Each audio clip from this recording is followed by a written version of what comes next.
बात अगर हम इस उपन्यास शुद्धि, इसका शीर्षक है जो कि आदरणीय वंदना यादव द्वारा लिखा गया है, इसकी चर्चा करें तो जो हमारा भारत है, हमारी जो भारतीय संस्कृति है, हम याद करें तो क्या वह समय था जब हमारे लेखन में, हमारे साहित्य में कहीं भी त्रासदियों का जिक्र नहीं था, कहीं त्रासदियां मिलती नहीं थी। कोई, उसको सरल भाषा में कहें तो कोई दुखांत नहीं होता था, कोई दुखांत साहित्य मिलता ही नहीं था जिसमें दुख हो। और ये आधुनिक समाज ऐसा आ गया है कि यहाँ पर अगर त्रासदियां ना हो तो हम आधुनिक नहीं हैं। ये आधुनिक समय की त्रासदी है, त्रासदियों की श्रृंखला है, और उसी श्रृंखला में यह उपन्यास भी हमें लेना चाहिए। शुद्धि, कितना अच्छा शीर्षक है, शुद्धि। हम सब पवित्र हो रहे हैं, शुद्ध हो रहे हैं। शुद्ध के अनेक तरीके हैं, अनेक आयाम हैं, अनेक अभ्यास हैं, सो मेनी प्रैक्टिसेस भी है। पर यहाँ जब शुद्ध का शीर्षक हम लेते हैं तो कौन सा ये शुद्धि है, इसको समझने के लिए जब हम कहते हैं आधुनिक त्रासदी, तो उस परंपरा से जुड़ जाते हैं जिस परंपरा में एक पीढ़ी कहती है कि जितने भी ये त्रासदी लिखने वाले हैं इनको जेल में डाल देना चाहिए। मैं बात कर रहा हूं प्लेटो की। और दूसरी पीढ़ी जो आती है वो जाके समझाती है कि त्रासदी कितनी आवश्यक है हमारे समाज के लिए। मैं बात कर रहा हूं अरस्तु की। मैं उस परंपरा की ओर जा रहा हूं क्योंकि शायद हम बहुत खुश हैं कि हमारे यहाँ सारे शुद्ध संस्कार हैं, 16 संस्कार हैं, इतने बड़े बड़े त्योहार हैं, ऐसे हमारे परिवार हैं। लेकिन उन परिवारों का जो विघटन है, जो मूल्य भ्रंश है, जिस प्रकार से हम एक दूसरे से जुड़ाव की स्थिति में हैं, वहां तक हम पहुंचते पहुंचते फिर आत्ममुक्त हो जाते हैं। हम फिर वही लौट जाते हैं कि हम सबसे बड़े संस्कृति के महानायक हैं। मैं बात कर रहा हूं उस त्रासदी की जहां पर अरस्तु कहते हैं कि कोई महानायक होगा और कोई बहुत बड़ी समस्या होगी, जिसको वो बोलते हैं सीरियस एंड कंप्लीट एक्शन, और उसके बाद आपकी त्रासदी शुरू होगी। एक नायक होगा और फिर उसकी कुछ नैतिक त्रुटियां होंगी, कुछ गड़बड़ियां होंगी, जिसको हेमार्सिया कह करके बुलाते हैं, कुछ ट्रेजिक फ्लॉ होगा और उसके कारण आपकी त्रासदी संपन्न होगी। हम कहते हैं कि हमारे पास तो नैतिकता का पूरा भंडार है, हमारी त्रासदी कैसे संभव है। हम कहते हैं कि हमारे पास तो नायकत्व का बहुत बड़ा एक महासागर है, हमारी त्रासदी कैसे संभव है। फिर हम कहते हैं शुद्धि, हम तो पुनर्जन्म और आत्मा ना जाने क्या क्या बात करते हैं। कुछ ऐसी प्रैक्टिसेस है जिनको हम फॉलो करेंगे और हमारी आत्मा मोक्ष को प्राप्त कर लेगी। हम कुछ भी करके आए हो, ऐसे ये आचरण करें, ये करें और हम मोक्ष को प्राप्त कर लेंगे। ये सब कह करके हम बच जाते हैं त्रासदियों से। ये वंदना यादव जी का साहस है और हर लेखक का साहस होता है कि वो एक दर्पण, वो एक आईना हम सबके सामने प्रस्तुत करता है। ये शुद्धि उसी आईना प्रस्तुत करने की कड़ी में है। मैं शुद्धि को सोच रहा था कि इसका क्या अनुवाद होना चाहिए, तो जो मैं बात कह रहा हूँ उससे वंदना जी सीधे सीधे लेखिका के तौर पे जुड़ती हैं। वो कहती हैं शुद्धि, वो आपका शुद्धि का कोई अनुवाद नहीं संभव, ऐसा नहीं है कि गोदान कह दिया, गोदान का अनुवाद संभव नहीं है, वो तो हमारे यहाँ एक खास प्रैक्टिस है, एक खास प्रैक्टिस है, ऐसा नहीं है। मैं सोच रहा था शुद्धि का अनुवाद संभव है, और मैं फिर वही उस ग्रीक शब्द की तरफ चला गया और जो था कैथार्सिस, इसके अनेक अंग्रेजी अनुवाद आते हैं, प्यूरिफिकेशन ऑफ सोल और न जाने क्या क्या। वो कैथार्सिस जो है वो मैं एक, क्योंकि आधुनिक समाज का ये एक आधुनिक समाज की त्रासदी है, इस कारण से इसकी कैथार्सिस अलग हो सकती है, इसका जो हेमार्सिया है अलग हो सकता है, इसका जो नायक है अलग हो सकता है, और जो सीरियस एक्शन है वो अलग हो सकता है, लेकिन है बहुत बड़ी त्रासदी। इस उपन्यास को पढ़ते हुए जब पाठक पहुंचता है कि एक घर में दो मृत्यु हो चुके हैं, सारे परिवार के लोग एक छत के नीचे एकत्रित हो चुके हैं, ऐसे समय में क्या माहौल होगा, शोक संवेदनाएं होंगी, आपस में एक दूसरे से जुड़ेंगे। लेकिन उस समय परिवार में जो सबसे संवेदनशील शख्सियत, व्यक्तित्व पूरे विश्व में माना जाता है, महिला, स्त्रियां, उनकी संवेदनाओं पे बहुत बड़ा एक आक्षेप है। एक बहुत व्यंग्यात्मक तरीके से बात की गई है, किस तरीके से महिलाएं, स्त्रियां उन घर की अपने अधिकार और अपनी स्थिति, अपनी पोजीशन के लिए लड़ाई कर रही हैं, आपस में एक दूसरे से दूर हो रही हैं और दूर करती जा रही हैं दूसरों को भी। साथ ही एक ग्रामीण कस्बे में, जिस ग्रामीण कस्बे में जिन जिन व्यंजन का आपने यहाँ चर्चा किया है, राजस्थान के व्यंजनों का, उनकी बात करें तो वो संस्कृति हमारे सामने झलकने लगती है। लेकिन उस संस्कृति में वही एक जो सबसे बड़ा बेटा है, उसकी पत्नी के साथ साथ जो लिविंग पार्टनर है, वो भी वहां उस गांव में उपस्थित हो जाती है अपने अधिकारों की लड़ाई के लिए। उस ग्रामीण संस्कृति में लोग देख करके ऐसे कैसे, सोचिए, जब हम इसको पढ़ रहे होते हैं तो सबसे बड़ी बात होती है कि आप ऐसे थीम को लेते हैं। लेखक का सबसे बड़ा गुण होता है कि वो ऐसे थीम को ले, ऐसे तथ्य को ले जो सबके साथ समावेश कर ले, सर्वस्पर्शी हो। ये कौन नहीं इस 13वीं संस्कार से, शुद्धि से, मृत्यु के बाद के समय से परिचित होगा। हम सब जुड़ जाते हैं और जुड़ जाते हैं, फिर जब सोचते हैं क्या ऐसा भी होता है और क्या ऐसा भी होगा हम सबके बाद, हम हमारे जाने के बाद या हमारे परिवार में किसी के जाने के बाद क्या ऐसा होगा, और ऐसा होगा तो क्या हम किस प्रकार से भयग्रस्त होते हैं, किस प्रकार से हम अपने परिवार को समेटने में लग जाते हैं, किस प्रकार से हम अपने परिवार को देखने में लग जाते हैं। वो इस उपन्यास की उपलब्धि होती है और वही है प्यूरिफिकेशन ऑफ सोल, वही है इस कैथार्सिस और वही है शुद्धि। कुल मिलाकर के जो शुद्धि शीर्षक है वो सीधे कोई एक विशेष संस्कृति, विशेष धर्म, विशेष या किसी देश विशेष की कोई रीति रिवाज से संबंधित नहीं है।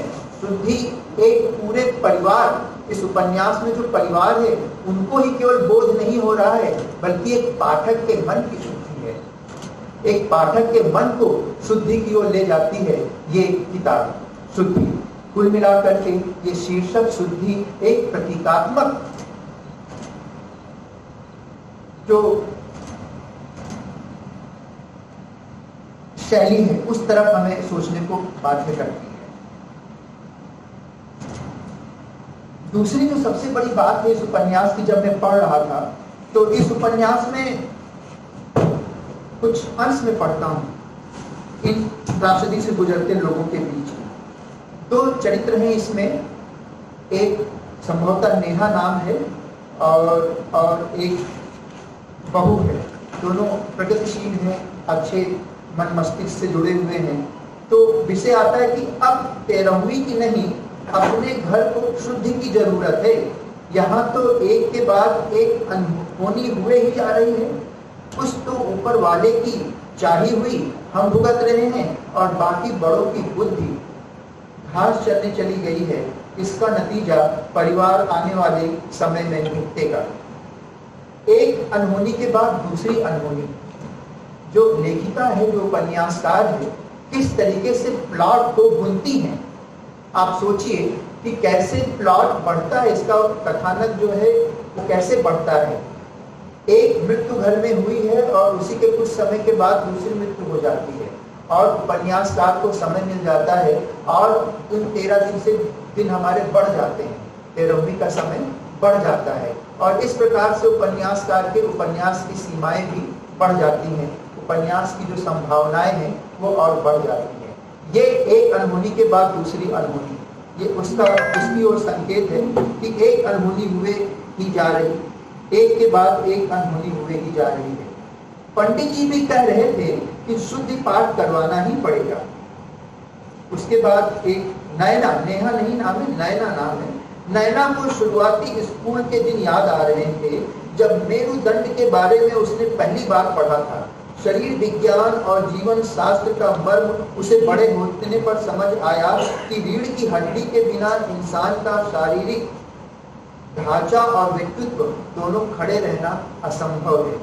तभी एक बात आती है इसमें, भाई साहब हम कुछ बोले तो सबको बुरे लगते हैं, आपको भाई साहब की तो सबके बीच में बुरा बना ही दिया, पर देखो तो भर्तिये को सफाई के बहाने मां सा ने तीसरी मंजिल पर चढ़ा रखा है।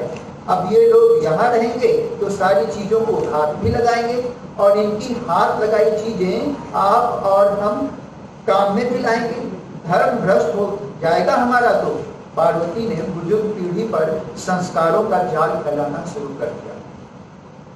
आपने जिन कामगारों को काम पर लगाया है, अगर वो हमारे सामान चुनेंगे तो हमारा तो धर्म भ्रष्ट हो जाएगा, तो इन कामगारों के लिए क्या किया जाए। इस प्रकार से एक घर की महिला है जो बाकी महिलाओं को भड़काने का काम कर रही है। तभी नैना बोलती है, भर्तिये को हाथ लगाने से क्या हो जाएगा, वो आपके घर में सफाई करें और आप साफ घर में रहते हो तो ठीक, वो गेहूं का आटा पिसवा कर लाएं तो ठीक, पर आप उसे रोटी को हाथ लगाने नहीं दोगे, ये भी ठीक। वो गाय का सब काम करे तो ठीक, गायों का दूध निकाले तो भी ठीक, पर आपके दूध वाले पतीले को हाथ लगा दें तो एकदम गलत। कितना ड्रामा है आपके लाइफ में। बढ़िया जी इन सारी बातों को मान लेती तो ठीक, पर नहीं माना तो गलत है ना। नैना का बीच में बोलना उसे अच्छा नहीं लगा।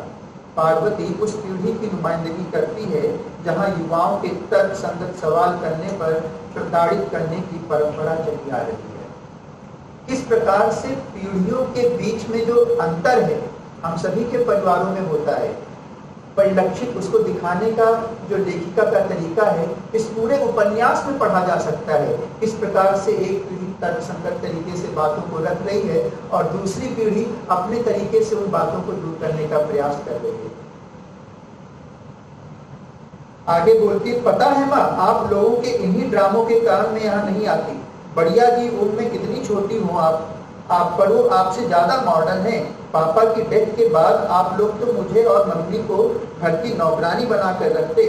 वो बढ़िया जी ही जिनकी वजह से मेरी पढ़ाई हुई। ये एक ग्रामीण कस्बे की बात है। अभी इसमें देखा आपने कि भर्तिये, बढ़िया, माँ साहब ऐसे शब्द आए हैं। मैं आपको कुछ और शब्दों की ओर ले चलता हूँ।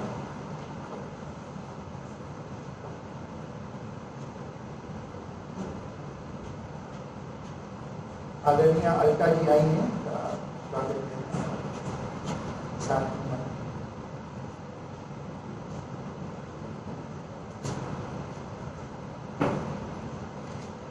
मैंने मार्क किया है यहाँ पर कई सारे शब्द हैं जो राजस्थान की संस्कृति, वहाँ के कल्चर से जुड़े हुए हैं।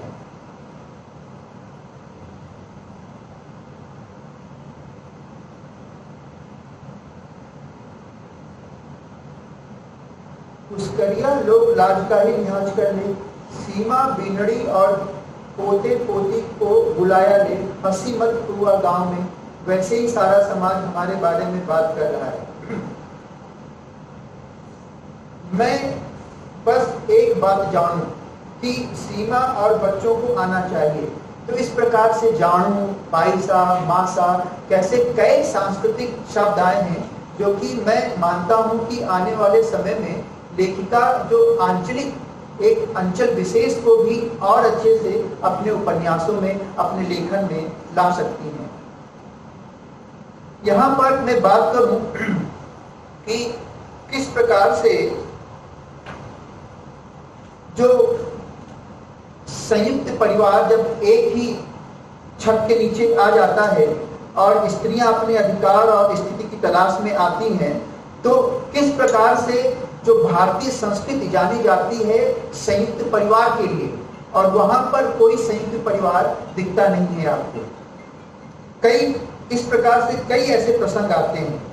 दूसरा प्रसंग है शेर सिंह। शेर सिंह जो घर के बड़े हैं और उनकी मृत्यु हो जाती है, और उनकी मृत्यु के उपरांत जब सभी आकर जुटे हुए हैं तो वो पुनर्जन्म की बात करते हैं कि हमारा पुनर्जन्म होगा। और जो उनकी पत्नी है उसके माध्यम से वो सभी को देख रहे हैं कि किस प्रकार से लोग मेरे प्रति शोक संवेदनाएं व्यक्त कर रहे हैं।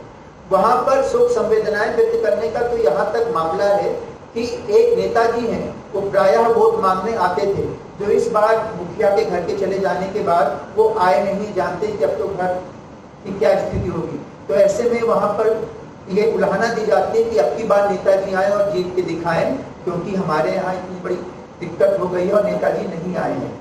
लेकिन कुल मिलाकर के जो नेताजी के लिए ये चर्चा की जाती है वो कोई शोक संवेदना व्यक्त करने आए ऐसा नहीं है। वो नेताजी घर पर आए क्योंकि बड़े सदस्य हैं, प्रतिनिधि हैं, जनप्रतिनिधि हैं, उससे हमारे घर का और हम सबका मान बढ़ेगा। शोक संवेदना के प्रति कोई चिंता नहीं है। साथ ही जो शेर सिंह जी चले जाते हैं तो वो कहकर जाते हैं कि मैं पुनर्जन्म लूंगा। तो लोग पुनर्जन्म के लिए भी पुनर्जन्म की प्रतीक्षा में भी हैं और कोशिश कर रहे हैं कि कैसे। उसमें एक विषय आता है कि उनकी आत्मा सब कुछ अपनी पत्नी के माध्यम से देख रही है, संवाद कर रही है, ऐसा कुछ प्रसंग आता है। तो ये जो आत्मा जब सब कुछ देख रही है तो उस आत्मा को भी बोध होता है कि देखिए किस प्रकार से ये हमारा परिवार विकसित हो रहा है, किस प्रकार से मूल्यहीनता इस परिवार में शामिल हो चुकी है, किस प्रकार से बच्चे परिवार संस्था को नुकसान पहुंचा रहे हैं, किस प्रकार से कोई भी अपने पुरखों, अपने बुजुर्गों की चिंता करने वाला यहाँ नहीं है। अनेक प्रकार से, अनेक चुटीले अंदाज में, अनेक प्रकार से चुटीले अंदाज में, व्यंग्यात्मक तरीके से इन सारी बातों को इसमें रखा गया है।